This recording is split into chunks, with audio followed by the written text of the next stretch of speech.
Tratado do Purgatório de Santa Francisca Romana. Toda pessoa ao morrer, sua alma ficará diante de uma encruzilhada, por onde será conduzida a dois diferentes caminhos, conforme suas virtudes, as qualidades e o seu próprio desempenho ao longo da existência, se bom, médio ou mau. Os dois caminhos conduzem à vida feliz no paraíso divino ou à condenação eterna no inferno, na companhia de Satanás e seus asseclas. Assim, se os seus merecimentos lhe conduzirem pelo caminho da eternidade feliz, estará livre da condenação eterna, e logo serão avaliados, se a alma seguirá direto para o céu, ou se deverá antes passar pelo purgatório para uma ligeira imersão purificadora, ou para permanecer algum tempo incinerando todos os seus pecados e transgressões cometidos contra a justiça divina e não devidamente arrependidos e perdoados sacramentalmente em vida. O texto escrito pelo padre Giovanni Matteotti, confessor da santa, respeitosamente inicia assim: Em nome da Santíssima Trindade, começa o Tratado do Purgatório, descrevendo todos os locais onde esta humilde serva de Cristo esteve conduzida pelo arcanjo Rafael. Francisca, logo no princípio de sua narrativa, diz que o purgatório é dividido em 3 imensos planos, um inferior, o médio e o plano superior. Na entrada, viu as letras que diziam: Aqui é o purgatório, lugar de esperança. Neste lugar, as almas se elevam. É momento de trégua e purificação diante do único desejo de salvação. Observou que é um local com muita disciplina e ordem, completamente diferente daquilo que viu no inferno. E como disse o arcanjo Rafael e a serva do Senhor escreveu: O purgatório é onde as almas se purificam de todos os seus defeitos, e por isso é denominado lugar de súplica e de esperança para outro lugar. O plano inferior é um local cheio de um fogo claro, diferente do fogo do inferno, que é negro e tenebroso. Este fogo do purgatório tem a chama alta, de cor vermelha, contudo não infunde brilho nas almas. Por esse motivo, a alma neste lugar está sempre cercada por trevas exteriores, mas se torna brilhante interiormente, por causa das imensas graças alcançadas durante essa purificação, que a faz reconhecer a verdade justa, que fixou os limites do tempo de sua permanência. A alma cheia de pecado lamenta o estado de sua vida e deixa tudo a critério do anjo encarregado de fazer a infusão para a sua purificação naquele fogo. E deste modo, conforme a qualidade e quantidade de seus pecados, o pecador permanecerá no fogo o tempo necessário para expiar os seus crimes praticados contra a justiça de Deus. Todas as almas que estão no lugar inferior do purgatório se mostram com disposição para a tortura e todos os sofrimentos, e são envolvidas completamente pelas chamas, suportando aquele fogo ardente que as atormenta vigorosamente, proporcionalmente à quantidade e qualidade dos pecados que cada uma cometeu.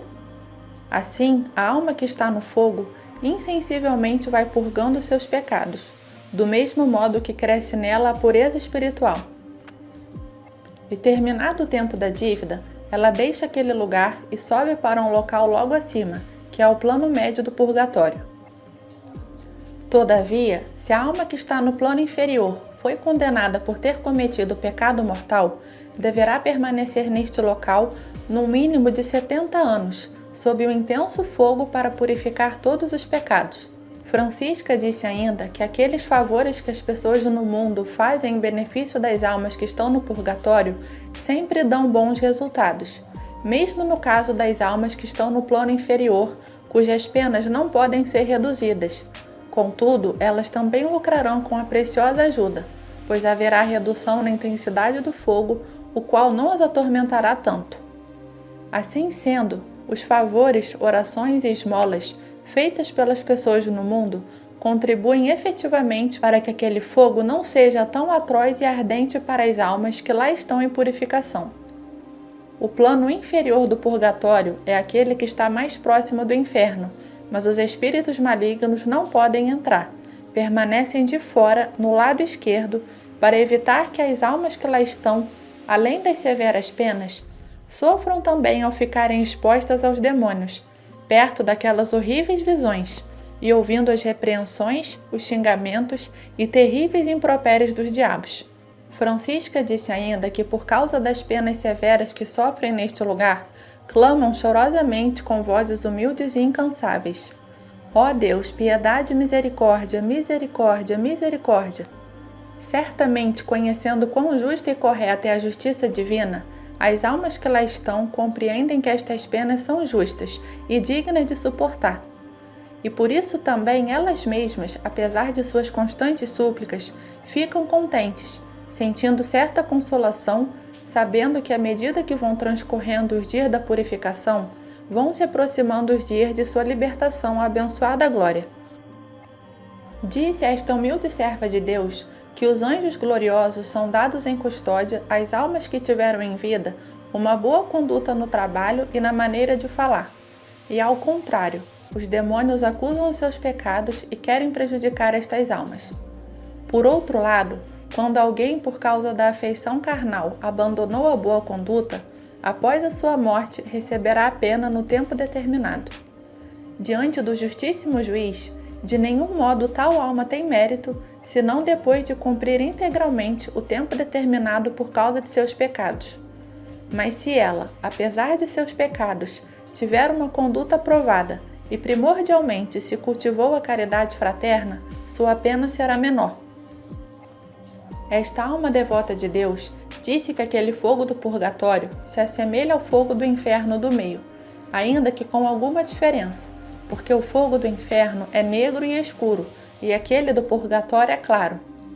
Ela disse que viu na entrada do purgatório inferior letras escritas que diziam prostíbulo, e viu logo acima letras relacionando os maiores pecados mortais, que se praticado por uma alma, ela estará condenada a sofrer naquele fogo por 70 anos completos, no mínimo, e nada poderá diminuir esta quantidade de tempo mencionada. No purgatório inferior, ela ainda observou que haviam 3 locais separados. Um lugar maior, onde são infligidas as penas, e nele havia também almas de sacerdotes, onde precisamente a parte do fogo era muito mais ardente. Na segunda parte, havia almas de pessoas e de membros do clero, não havendo, todavia, sacerdotes ordenados, e na qual o fogo não era tão ardente. Na terceira parte havia muitas almas de homens e mulheres seculares com grandes pecados cometidos, e em cuja parte o fogo não era tão ardente como na segunda parte. E, no entanto, os sacerdotes não expiavam pecados tão graves e tão pesados quanto aqueles dos seculares, homens e mulheres civis. Contudo, suportavam penas maiores por um motivo racionalmente exigente, a dignidade sacerdotal, que é tão grande e tão importante que supera a maldade dos grandes pecados. Também porque tiveram conhecimento muito maior, mais oportunidade de santificação e estímulo ao discernimento espiritual que as pessoas seculares têm apenas uma parte. Aquela devota serva de Cristo disse ainda que a alma do sacerdote também suporta castigos maiores e tão grandes conforme outras circunstâncias, referentes à qualidade e quantidade dos pecados cometidos, em razão da qualidade funcional e da dignidade do cargo que exerceu.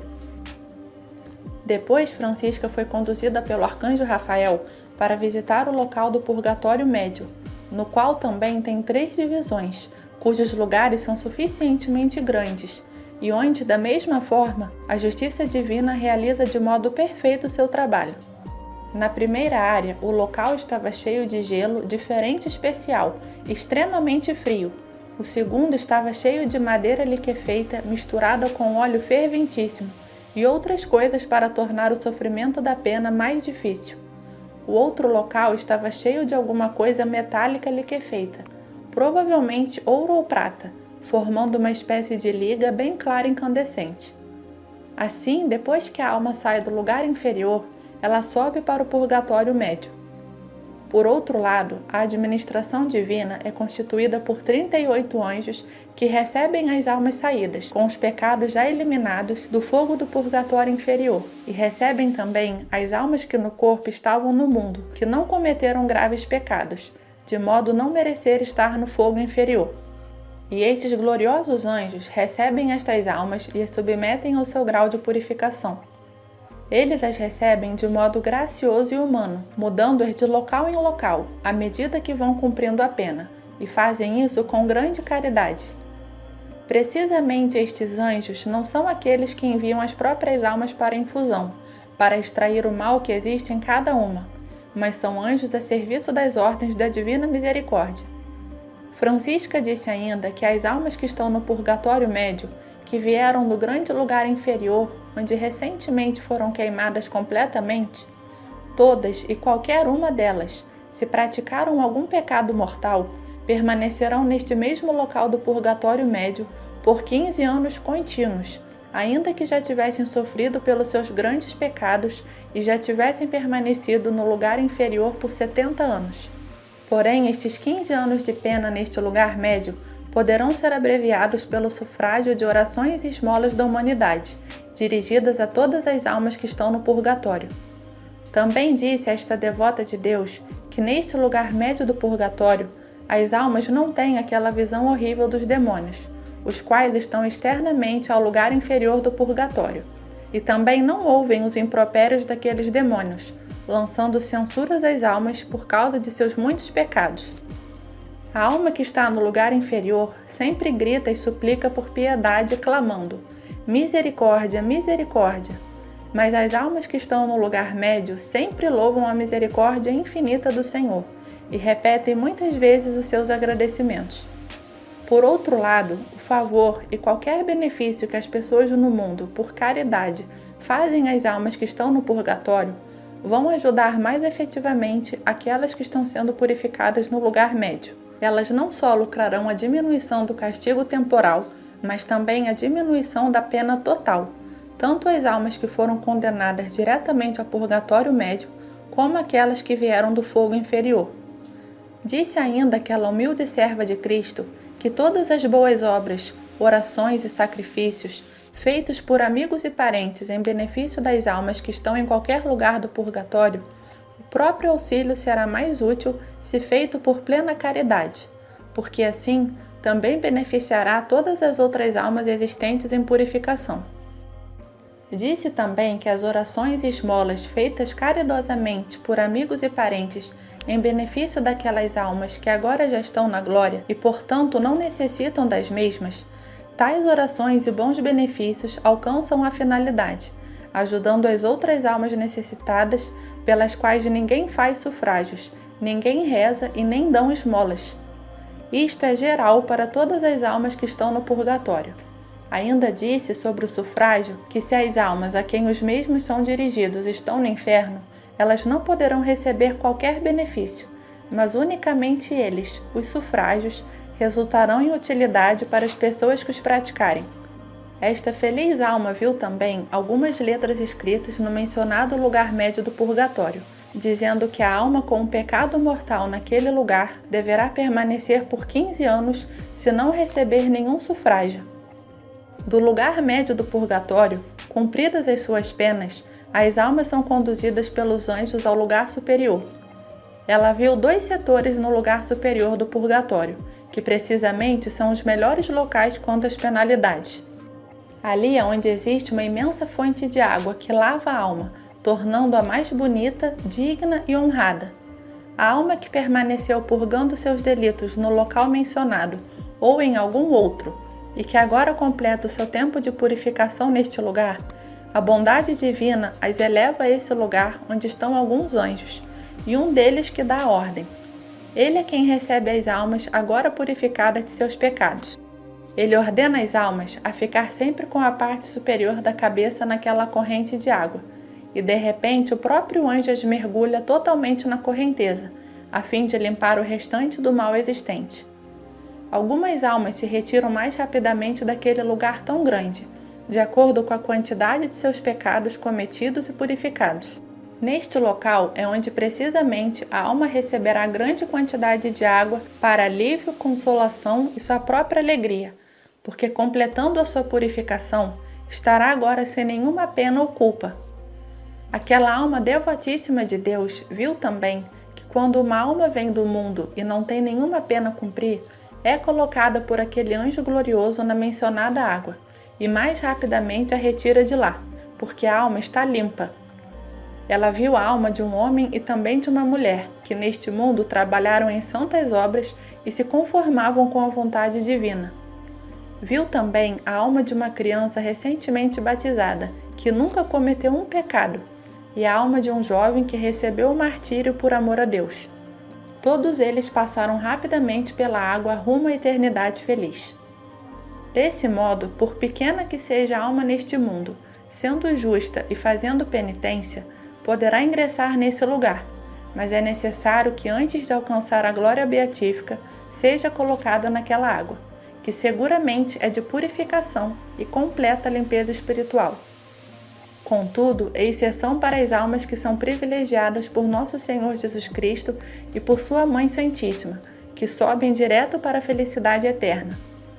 Neste lugar superior do purgatório, havia na entrada umas poucas palavras que diziam: lugar de purificação. No lugar inferior havia também o letreiro que dizia: aqui é o lugar dos corruptos. Na entrada do lugar do purgatório médio, o letreiro dizia: aqui é o lugar do purgatório. Também disse esta alma devota de Deus que, passada na mencionada água, a alma recebe com grande alegria e júbilo aquele anjo que lhe foi dado em custódia para fazer a infusão, e com ele segue até um lugar denominado Seio de Abraão. Dali ela viu como o anjo custódio fazia a infusão nas almas e avaliava o grau de purificação, e conforme o mérito, ela podia ficar nesse lugar ou permanecer no coro dos anjos mais baixo. Isso porque são 9 os coros dos anjos, e sobre este assunto Francisca fez uma ampla exposição no Tratado das Visões. Os anjos que custodiavam a infusão para a purificação sempre conduzem primeiro as almas para aquele local, no seio de Abraão. Na verdade, aqueles anjos dados em custódia para as almas, e por conseguinte que fazem as infusões, são os anjos do coro mais baixo e das mais baixas residências dos próprios coros. Assim, depois que a alma está naquele lugar que é denominado Seio de Abraão, sem demora os anjos que são do coro para onde elas devem subir, vêm satisfeitos e com a máxima alegria e as conduzem para o seu coro e sua residência. E ali as almas vivem muito felizes e com bastante júbilo e euforia na companhia dos anjos. E do mesmo modo, se porventura as almas devem ser colocadas no terceiro coro, os anjos do terceiro coro virão para esse lugar, e assim também com o mesmo procedimento para os anjos dos outros coros. Disse também essa venturosa alma dileta de Deus que quando uma feliz alma está isenta de pecado, de acordo com o seu mérito poderá alcançar o coro seráfico. Isto acontecendo, nenhum dos outros coros angélicos se aproximará para conduzir aquela alma a outro coro. Se aquela feliz alma está num lugar inferior, que foi dito Seio de Abraão, é envolvida por um som melodioso inconcebível de uma suavíssima música, que se eleva admiravelmente, atravessando todos os coros inferiores, e a divina providência coloca aquela feliz alma na morada do coro dos serafins. E quando aquelas felizes almas, purificadas de todos os seus pecados, se aproximam do seio de Abraão e seus méritos são avaliados conforme a providência divina, todos os anjos gloriosos que estão naquele coro e naquelas residências fazem uma grande festa com muita alegria para todas elas. E quanto mais ela subir pelos seus méritos e pela misericórdia de Deus para os coros e residências superiores, maiores solenidades e muito mais júbilo acontecerão, e aquela alegria pouco a pouco vai aumentando. E assim, por todos os coros angélicos e em toda a pátria celeste, acontece uma alegria indizível com todas as almas que sobem para a glória beatífica. Uma vez o seu pai espiritual, a interrogando sobre o espírito humano e os anjos, perguntou-lhe se eram perfeitos. Ela respondeu dizendo que os espíritos humanos na glória eterna são mais perfeitos e têm maiores aptidões do que vivendo no mundo. Porém, os espíritos angélicos são puros, serenos, virtuosos, belos e formosos, e são também simples e precisos na compreensão do abismo divino. Assim, em seu cantar eles são suaves, e com lindas melodias sempre louvam e bendizem o misericordiosíssimo Senhor por suas graças. Porém, a serva de Cristo fez questão de realçar: as melodias para a gloriosa Rainha do Céu feitas por todos os espíritos angélicos e humanos, transcendem e excedem em beleza e ternura. São maravilhosas. De fato, se o campo angélico tem uma melodia tão grandiosa que não é possível de se imaginar, com muito mais amplidão, perfeição e suavidade, são as músicas dedicadas à Mãe de Deus que ressoam na pátria eterna. Aquela feliz Francisca disse, além disso, que quando ela própria estava naquela visão beatífica, observando o posicionamento dos espíritos humanos na glória celeste, disse que eles se olham com humildade e lá mantêm sua compreensão e capacidade individual como estavam na carne mortal. Ao mesmo tempo, se consideram dentro do espetáculo divino, não somente admirando porque não podem compreender as coisas divinas profundamente e até ficam aturdidos, impressionados todas as vezes que observavam a precisão agudíssima, sutil e penetrante dos espíritos seráficos e a tão imensa compreensão que eles têm daqueles indizíveis abismos divinos. Por esta compreensível razão, aquela humilde serva de Cristo estava excessivamente admirada e com uma impressão muito ampla e preciosa sobre a grandeza indizível da profundidade divina na criação e no governo dos próprios espíritos seráficos. Além disso, Francisca estava também impressionada com a compreensão e a harmonia única que existe entre os espíritos seráficos, se entendendo mutuamente com imenso discernimento penetrante, ciência infusa, saber e prudência em todos os coros angélicos, e se excedendo em ternura e pontualidade conforme a sua capacidade, atuando da mesma maneira como se fosse um único ser.